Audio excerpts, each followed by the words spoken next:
சின்னஞ்சிறு பெண் போலே சிற்றாடை இடை உடுத்தி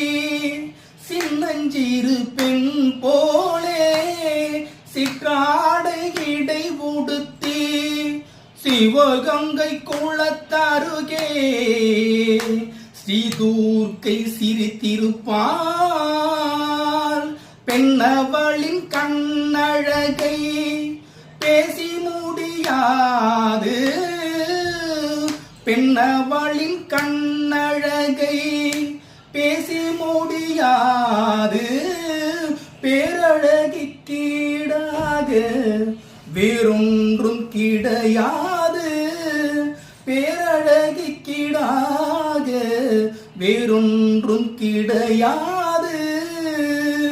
மின்னலை போல் மேனி அன்னை சிவகா